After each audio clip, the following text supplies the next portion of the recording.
KPBS On Demand is supported by UC San Diego's Art Power, presenting cellist Joshua Roman, performing from his album Immunity, alongside music by J.S. Bach and more, Sunday, June 22nd at UC San Diego's Epstein Family Amphitheater. Reserve your tickets at artpower.ucsd.edu. This week on Roundtable, it's all about how we get around and what that means for fighting climate change, to a fierce debate over bike lanes, to investments in traffic safety, and whether or not we can realistically achieve our goals. We're diving into it with those covering San Diego's climate story.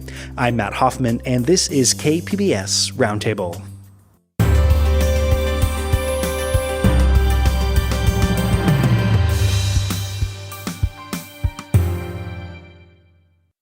KPBS On Demand is supported by UC San Diego's Art Power, presenting cellist Joshua Roman, performing from his album Immunity, alongside music by J.S. Bach and more, Sunday, June 22nd at UC San Diego's Epstein Family Amphitheater. Reserve your tickets at artpower.ucsd.edu.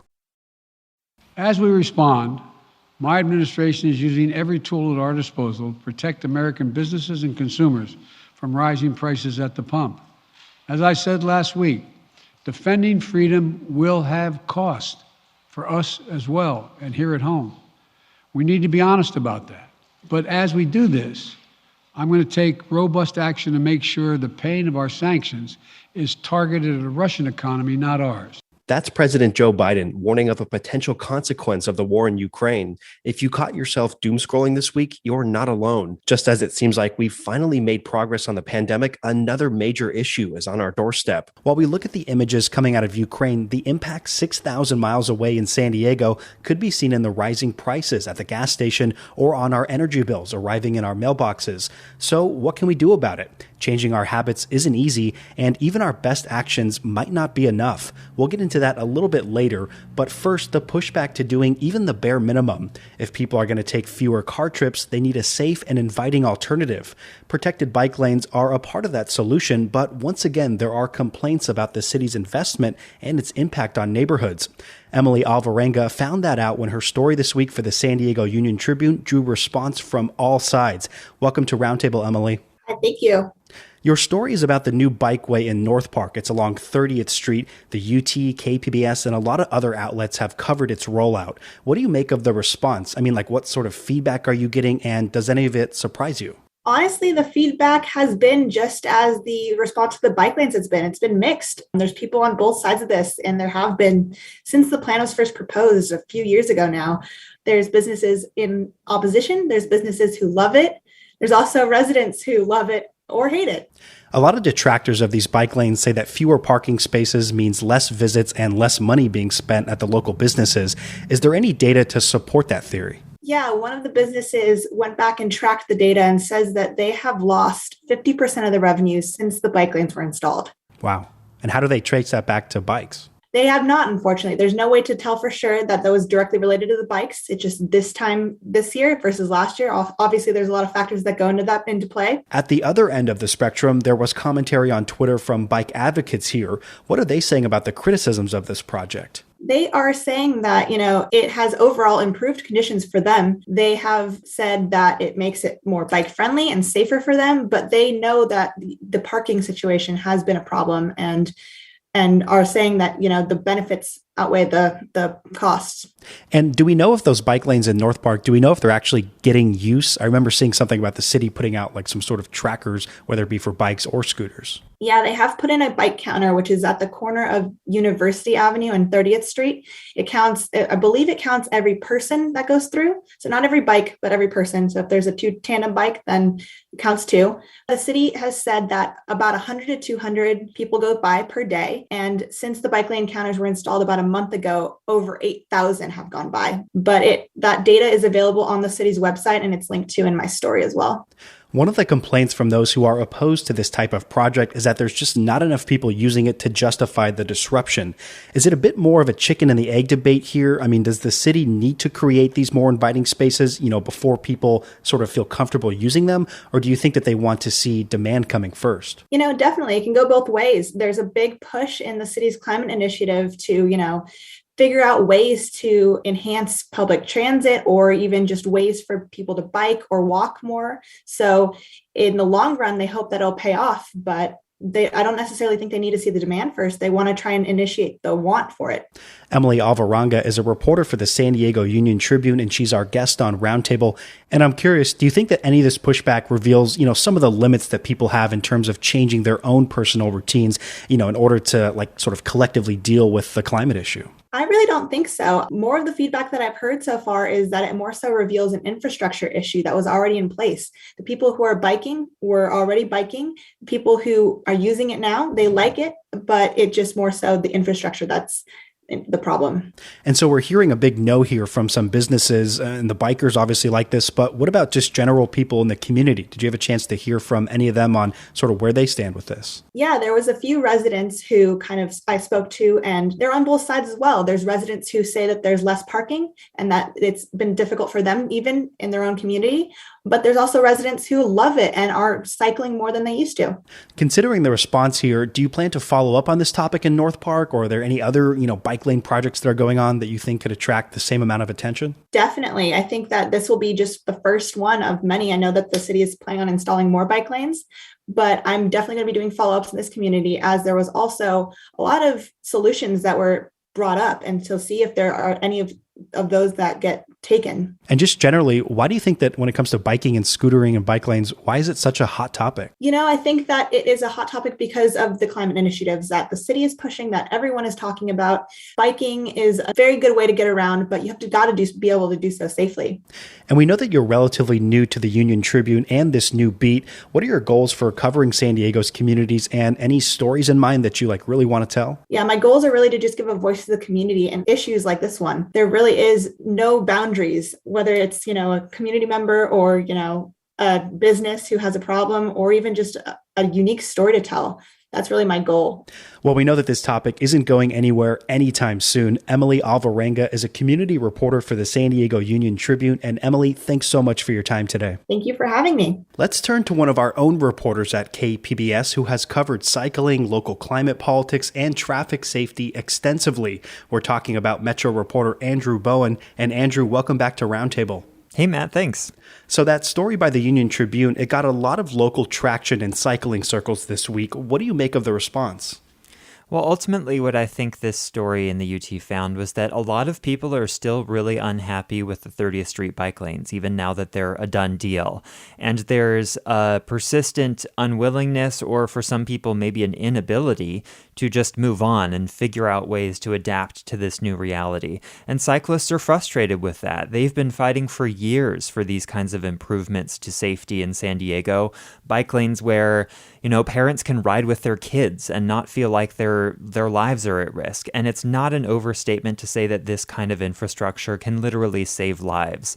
Also, legally speaking, this debate is settled. So in 2015, when the mayor and the city council stood together unanimously and declared that they would triple cycling in the city, people in San Diego saw that as a promise that things were going to get better. There was also that same year in 2015 a pledge to or setting a goal to end all traffic deaths and serious injuries. It's called Vision Zero. So cyclists in San Diego saw these promises made by city leaders, and in the following years, they saw, that they just weren't kept. And it's frustrating for them, I think, to see this never-ending debate over issues that they thought, or at least hoped, had been settled. And just to kind of, bring this home, 72 people died in traffic collisions last year. That's a 22% increase in 2015. So, if the city is serious about meeting the goals that it set for itself, it's going to have to figure out ways to get people on board with these types of projects. The North Park Bikeway was a project that started under previous San Diego Mayor Kevin Faulconer, and it's clear that our community has shifted more resources into these projects which prioritize alternative transit. Andrew, do you think we can expect more of these? Yes, there are some pretty big projects underway right now, actually. Friday morning was the ribbon cutting for the 4th and 5th Avenue bike lanes that connect Hillcrest through Bankers Hill to downtown. They're similar in design to what you see on 30th Street in North Park, where there's a physical barrier protecting cyclists from traffic. But they're actually even better because the barrier is concrete instead of these flimsy plastic poles that you see on 30th. Sandag, the regional transportation agency, also just started construction on the Pershing Bikeway through Balboa Park. That will offer a two-way separated bike path. And this, by the way, is the same street where two people were killed last year, a cyclist and a scooter rider. Their names were Laura Shin and Johnny Sepulveda. And, in addition to those regional bike projects, Mayor Todd Gloria has also talked a pretty big game on improving bike infrastructure. He got money in the current fiscal year's budget for a team of staff that will supposedly be able to go out and install protected bike lanes right away. And just to be clear, these types of bike lanes that we see on 30th Street with mostly just paint and plastic poles in the ground can be finished in literally days, and they cost the equivalent of pennies to the city. So, and the mayor has the absolute legal authority to do this today. So there are, a lot of expectations, and Gloria made a lot of promises on the campaign trail and also since taking office. But, I think if I were to think politically about this, he's probably looking at the quotes in that Union Tribune story. He's reading emails from angry constituents who are complaining about parking and traffic, and maybe asking himself, how much political capital does he need to spend on fulfilling these campaign promises, and is it worth it to him at this moment in time? We asked Emily Alvarenga this question. Do you think that some of this pushback reveals maybe some of the limits that people have in terms of changing their own personal routines to collectively deal with the climate issue? I think if you were to poll all of the bike lane opponents and ask them if they're concerned about climate change and want the government to take action on it, most of them would probably say yes to that sort of abstract question. Everyone likes to think of themselves as sustainable and pro-environment. But when those things involve sacrifice, when they involve big changes to the neighborhood, when they involve big changes to the city that you grew up in and feel, some sense of ownership over, that's a tough sell for some people. And so, and in addition to that, there may be some types of businesses in North Park that will have to change significantly to adapt to this new reality, figure out ways to attract the new cyclists who were using these bike lanes instead of the typical customers who would be driving normally. But, the changes to the business environment in North Park has been happening for a long time with or without these bike lanes. We've already seen some legacy stores in North Park where I used to live shut down because of the pandemic and because of some of the other changes that the neighborhood has been going through over the last couple of years. But, to the question, do people have their limits with climate action? I think this story and what you hear from some folks in that neighborhood is absolutely. They're willing to say, yes, let's lower greenhouse gas emissions, but don't ask me to drive, don't ask me to walk a couple of blocks after parking to get to my destination. Don't ask me to make a different choice about how I get around, because that's not something that they see themselves as even capable of at this point. And earlier this week, you spoke with KPBS Midday Edition about your feature report. It was about what's being done to improve safety for cyclists. Some people might remember the city's Vision Zero campaign here. What sort of feedback have you received on what's being improved or maybe not being improved? Yeah, well, like I said, there were more traffic deaths last year than there were in the year that the city adopted its goal of ending traffic deaths. So this problem is getting worse, and there's definitely a sense of frustration that improvements have not been fast enough, and that you got to fight like tooth and nail for every inch of bike lane that you get in San Diego. The story that I did this week took more of a focus on the criminal justice system and how it deals with drivers who are in a serious injury or fatal collision, whether they are at fault or not, and how many of them kind of get off without much scrutiny from law enforcement, and many who are at fault end up facing pretty minimal consequences. The feedback that I've gotten has been so far very positive. I think this is a story that could use a lot more reporting from journalists, and there are lots of stories out there just waiting to be told.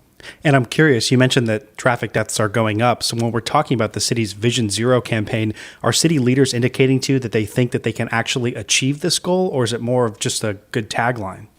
Well, it was always meant to be the type of goal where, yes, it's aspirational and it's a moonshot goal, but if we set that goal and we're really serious about it, it's just going to require us to completely throw out the book and change the way that we do things. That action hasn't happened, and I don't see the city of San Diego meeting its Vision Zero goal by 2025, which is just 3 years away.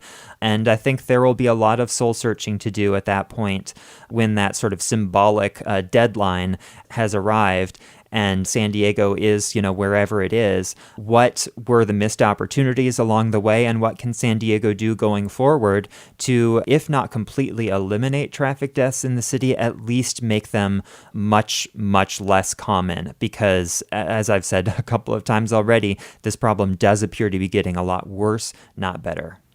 You can stream Andrew Bowen's story on our KPBS YouTube page, and you can catch his earlier segment from the KPBS Midday Edition podcast. Andrew, thanks so much for your time. My pleasure, Matt.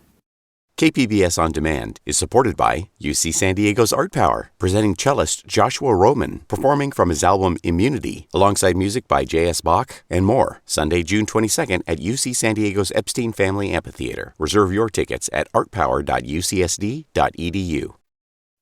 Andrew just brought up the notion of aspirational deadlines as a tool for addressing these interconnected issues. For San Diego County, the year 2035, it's an important one. That's when we're supposed to reach net zero carbon emissions. In her latest piece for Voice of San Diego, environment reporter Mackenzie Elmer talked with those tracking our progress. And spoiler alert, it's not a great outlook. Welcome to Roundtable, Mackenzie. Hi, thanks for having me again. Great to have you back. We might hear the term net zero a lot in this segment. Can you define what that means for us? Sure. It took me a while to figure it out, honestly, because it sounds simple, but it can get rather complex. If you refer to the United Nations definition of net zero is when the greenhouse gases humans create equal or balance how much nature can absorb. And it's why policymakers and scientists often refer to this problem in terms of a carbon budget. We have to balance the budget, so to speak. So humans are kind of spend, meaning we burn fossil fuels way more than nature can handle. And nature's kind of on the background working to save our butts by storing carbon in the bank, through sort of AKA long-term savings accounts like forests and wetlands that suck carbon out of the air and store it in the ground or in trees for a very long time. But what net zero really requires is humans actually increasing nature's capacity to remove carbon from the atmosphere by restoring natural habitat or developing technologies to actually suck carbon out of the atmosphere, which is called direct air capture. But that's a technology that's way far off from being developed to the point where we need it to be. And as the story points out, there's far more humans creating emissions than nature can absorb. And so that's really the crux of this climate change crisis. And one of the underlying reasons that we're getting this progress report is sort of the change in political leadership up at the county. How did climate policy, become like a bigger priority with that recent shift? So Democrats took control of the Board of Supervisors recently, and now they have a 3-2 majority and can pass more progressive climate goals much easier. And so they kind of jumped on the bandwagon with President Biden passing net zero goals, a lot of different liberal, progressive-led political bodies are passing these kinds of goals these days. You write that the board hired scientists to analyze what it would take to reach net zero. And what did they come back with? So the board hired some scientists and some economists from the region, from University of San Diego and University of California, San Diego.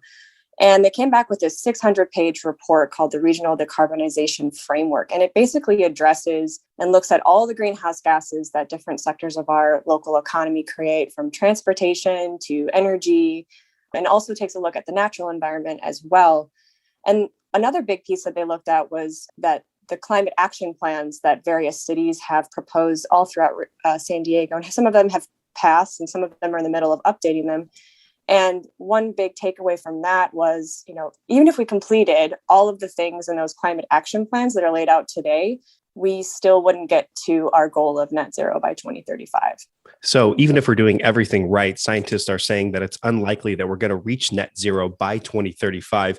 If you can sort of paint a picture for us here, aside from driving electric cars, what would an ideal situation look like? One important thing to point out about this study is It says that it's unlikely we'll reach net zero with the plans in place now. That's a very important distinction. So for instance, the city of San Diego proposed an update to its climate action plan that sets a net zero goal, which is much more ambitious in terms of the amount of emissions they aim to cut under their current plan.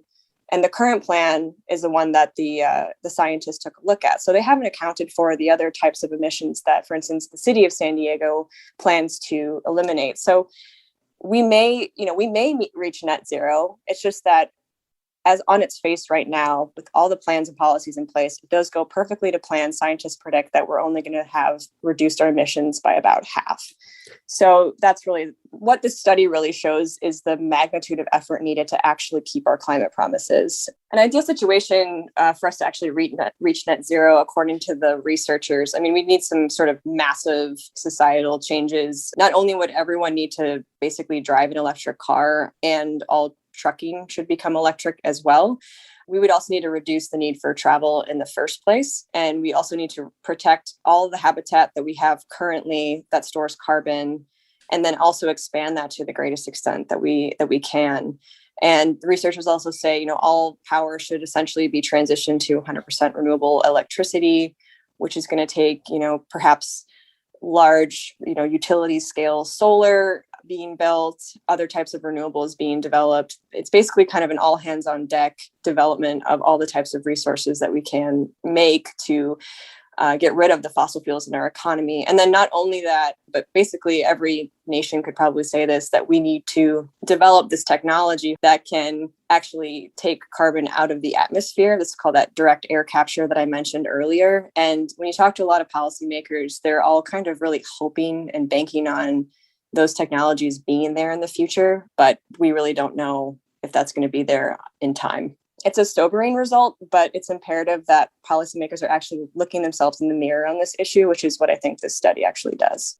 And do we know what the biggest contributor to emissions is locally? Do we know if it's still vehicles? Oh, yeah.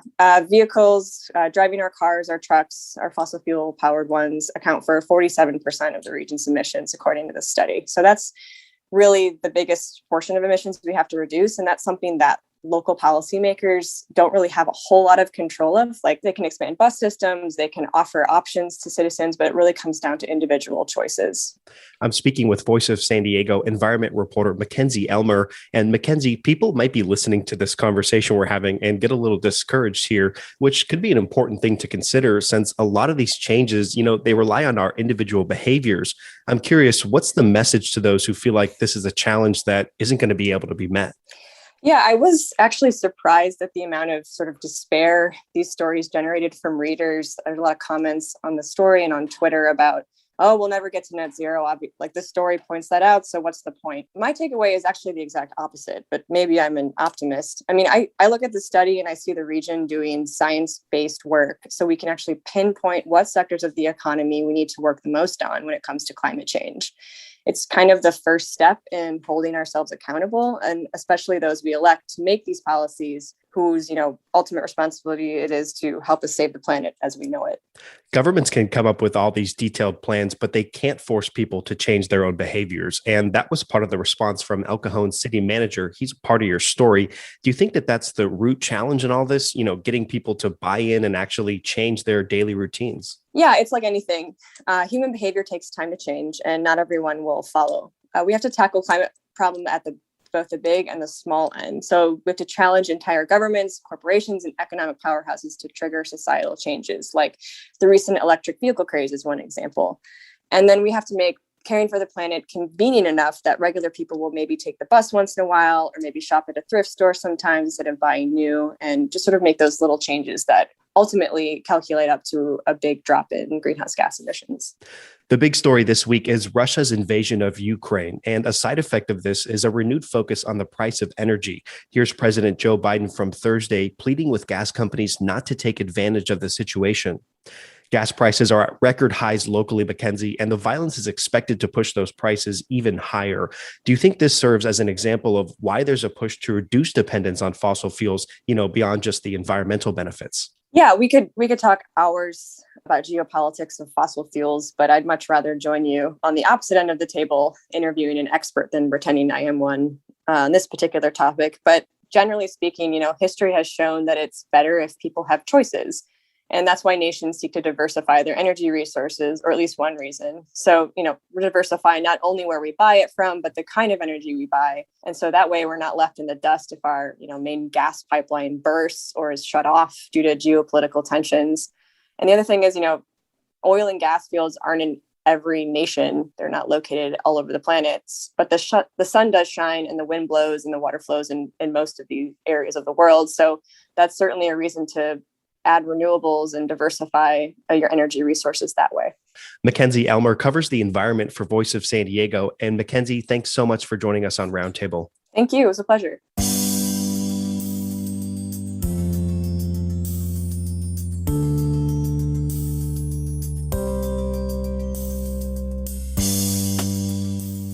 The reality of the situation is that most of us still rely on our cars to get around, and most of the time they're powered by gas.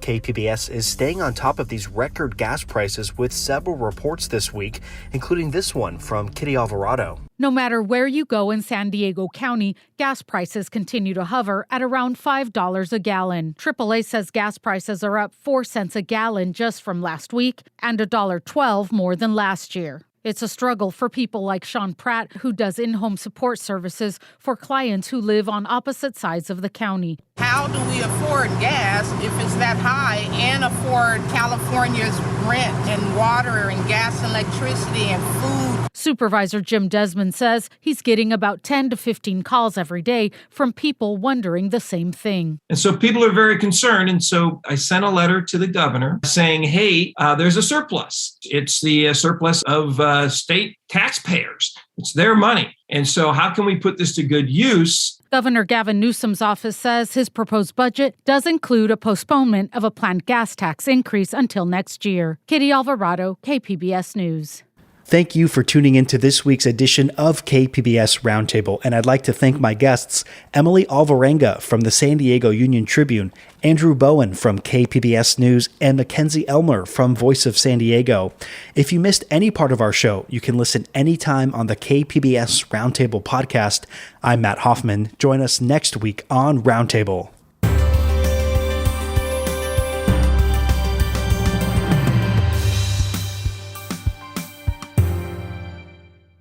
KPBS On Demand is supported by UC San Diego's Art Power, presenting cellist Joshua Roman, performing from his album Immunity, alongside music by J.S. Bach and more. Sunday, June 22nd at UC San Diego's Epstein Family Amphitheater. Reserve your tickets at artpower.ucsd.edu.